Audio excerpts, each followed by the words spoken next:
India versus West Indies 2 మ్యాచ్ల test series లో team India 1-0తో ఆధిపత్యంతో ఉంది. ఇక ఈ మ్యాచ్ లో అయితే వెస్టిండీస్ గెలవాల్సిన అవసరం చాలా ఉంది. ఎందుకంటే వెస్టిండీస్ ఈ మ్యాచ్ ని ఓడిపోతే 2-0తో సిరీస్ ని కోల్పోవాల్సి వస్తుంది. గెలిస్తే సిరీస్ ని టైగా ముగించొచ్చు. WTC సైకిల్లో ప్రతి మ్యాచ్ ఇంపార్టెంట్ కాబట్టి ఆడే ప్రతి సిరీస్ లో మ్యాచ్లు అండ్ సిరీస్లు గెలవడం చాలా అవసరం. ఈ వీడియోలో మనం ఏం చూడబోతున్నామంటే India versus West Indies team analysis and ఈ రెండు టీముల మధ్య strengths and weakness, Shubman Gill versus Roston Chase captaincy battle, batting and bowling attack, ఈ మ్యాచ్ లో team strategies, pitch report and weather report, most probable playing 11, head to head stats, interesting battles of the match, ఈ match లో ఎవరు గెలుస్తారు and ఈ match కి సంబంధించిన preview and prediction తో పాటు పూర్తి వివరాలు తెలుసుకుందాం. అండ్ మోర్ ఓవర్ మన వీడియో అయితే చూస్తున్నారు కానీ సబ్స్క్రైబ్ అయితే చేసుకోవడం లేదు. ప్రతి వీడియోకి నా 100% ఎఫర్ట్స్ తో న్యూ కంటెంట్ ఆలోచనతో వీడియో తీయడానికి ట్రై చేస్తా. ప్రతి ఒక్కరూ మన ఛానల్ ని సబ్స్క్రైబ్ చేసి సపోర్ట్ చేస్తారని భావిస్తున్నాను. India versus West Indies second test match ఢిల్లీలోని అరుణ్ జైట్లీ స్టేడియంలో జరగనుంది. ఈ మ్యాచ్ లో మోస్ట్ ప్రాబబుల్ ప్లేయింగ్ 11 చూద్దాం ఒకసారి. Team India probable playing 11: KL Rahul, Yashasvi Jaiswal, Sai Sudharsan or Devdutt Padikkal, Shubman Gill, Dhruv Jurel, Ravindra Jadeja, Washington Sundar, Nitish Kumar Reddy, Kuldeep Yadav, Mohammed Siraj, Prasidh Krishna. West Indies playing 11 మొదటి టెస్ట్ మ్యాచ్ కి ఏ టీం అయితే ఆడిందో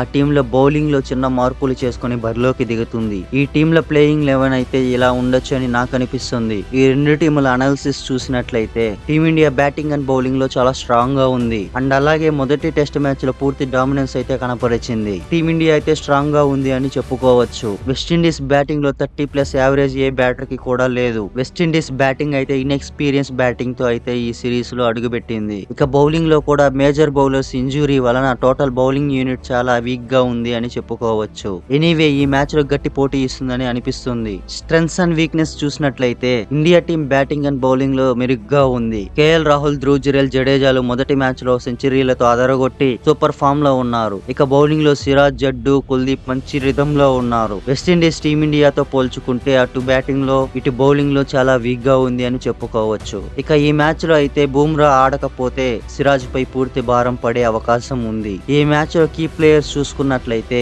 కేఎల్ రాహుల్ ఓపెనింగ్ లో వచ్చి అద్భుతమైన స్టార్ట్స్ అందజేస్తూ ఉన్నాడు. శుభ్మన్ గిల్ అటు కెప్టెన్సీలో ఇటు బ్యాటింగ్ లో మెరుగ్గా రాణించాల్సిన అవసరం ఉంది. జడేజా ఆల్రౌండ్ పర్ఫార్మెన్స్ అదరగొట్టగలడు. సిరాజ్ పేస్ బౌలింగ్ యూనిట్ లో కీ ప్లేయర్ అని చెప్పుకోవచ్చు. వెస్టిండీస్ టీమ్ లో రాస్టన్ చేస్ మొదటి మ్యాచ్ లో వికెట్లు తీసుకున్నాడు. అండ్ ఈ మ్యాచ్ లో బ్యాటింగ్ లో కెప్టెన్సీలో అండ్ బౌలింగ్ లో కీ ప్లేయర్ అని చెప్పుకోవచ్చు. టీమిండియా బ్యాటింగ్ లో టాప్ ఆర్డర్ నుంచి లోయర్ ఆర్డర్ వరకు స్ట్రాంగ్ బ్యాటింగ్ ని కలిగి ఉంది. బౌలింగ్ లో అదిరిపోయే పర్ఫార్మెన్స్ తో దూసుకెళ్తున్నారు ఇండియన్ బౌలర్లు. టీమిండియా బ్యాటింగ్ అండ్ బౌలింగ్ చాలా స్ట్రాంగ్ గా కనిపిస్తుంది. West Indies team batting and bowling అయితే అంతగా ఏమీ బాగోలేదు. వెస్టిండీస్ టీం అయితే బ్యాటింగ్ అండ్ బౌలింగ్ ఇంప్రూవ్ చేసుకోవాల్సి ఉంది. Shubman Gill versus Roston Chase captaincy battle చూసినట్లయితే శుభ్మన్ గిల్ నాయకత్వంలో ఇండియా 6 మ్యాచ్లు ఆడితే 3 మ్యాచ్లు గెలిచి 1 మ్యాచ్ డ్రాగా ఉంది. ఇక ఇంగ్లాండ్ గడ్డపై ఆండర్సన్ టెండూల్కర్ ట్రోఫీలో అద్భుతమైన కెప్టెన్సీ అండ్ బ్యాటింగ్ తో టీమిండియాని సిరీస్ లో డ్రా చేసి గెలిపించాడు. ఇక వెస్టిండీస్ కి ఎగైనెస్ట్ గా గెలుపుని నమోదు చేసుకున్నాడు శుభ్మన్ గిల్. రాస్టన్ చేస్ ఆస్ట్రేలియాకి ఎగైనెస్ట్ గా 2025 మేలో టెస్ట్ కెప్టెన్సీ బాధ్యతలు తీసుకొని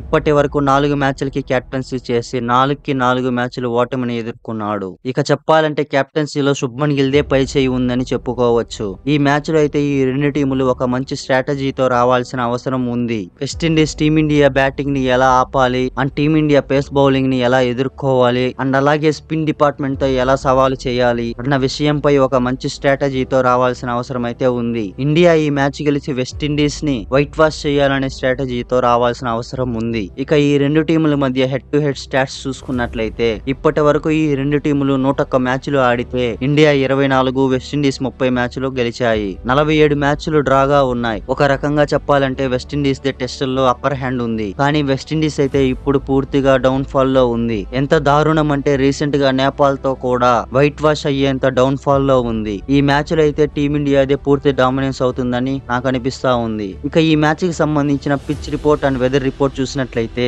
ఢిల్లీలోని అరుణ్ జైట్లీ స్టేడియంలో 2వ టెస్ట్ మ్యాచ్ జరగనుంది. 2008 తర్వాత మళ్ళీ ఇప్పుడే అరుణ్ జైట్లీ స్టేడియంలో టెస్ట్ మ్యాచ్ జరుగుతుంది. దాదాపు 17 సంవత్సరాల తర్వాత మళ్ళీ ఇదే తొలిసారి జరుగుతుంది టెస్ట్ మ్యాచ్. ఇది ఒక వింతైన పిచ్. ఈ అక్టోబర్ సమయంలో కొన్ని రోజుల పాటు వర్షం పడే అవకాశం ఉంది. ఇక ఈ మ్యాచ్ జరిగే సమయంలో వర్షం పడే అవకాశం కనిపిస్తోంది. శుక్రవారం ప్రారంభమయ్యే ఈ టెస్ట్ మ్యాచ్ రోజులతో సహా మిగిలిన వారంలో వాతావరణం స్పష్టంగా ఉన్నట్లు లో కనిపిస్తోంది. అహ్మదాబాద్ టెస్ట్ ఎంత త్వరగా పూర్తయిందో చూస్తే ఢిల్లీలో వాతావరణం కారణంగా 1 లేదా 2 సెషన్లు అంతరాయం కలిగిన ఫలితంపై అంత పెద్దగా ప్రభావం చూపదు. ఎందుకంటే ఇండియా సిరీస్ ని 2-0తో కైవసం చేసుకుంటుందని భావిస్తున్నారు. కానీ వెస్టిండీస్ పోరాటంలో ఏమాత్రం మార్పు ఉండదు. ఇక పిచ్ అయితే బౌలర్లకి అనుకూలంగా, ముఖ్యంగా స్పిన్నర్ల హవాగా మారే అవకాశం ఉంది. ఇక చూసుకుంటే ఈ మ్యాచ్ లో బూమ్రా ఆడుతాడా అన్న దానిపై విమర్శలు వచ్చాయి. ఇప్పటికే సిరీస్ లో 1-0తో ఆధిపత్యం చేపట్టిన ఇండియా బూమ్రాకి వర్క్లోడ్ మేనేజ్మెంట్ లో రెస్ట్ ఇచ్చే అవకాశం ఎక్కువగా ఉన్నాయి. వెస్టిండీస్ బ్యాటింగ్ అయితే అంతగా రాణించలేకపోతున్నారు కాబట్టి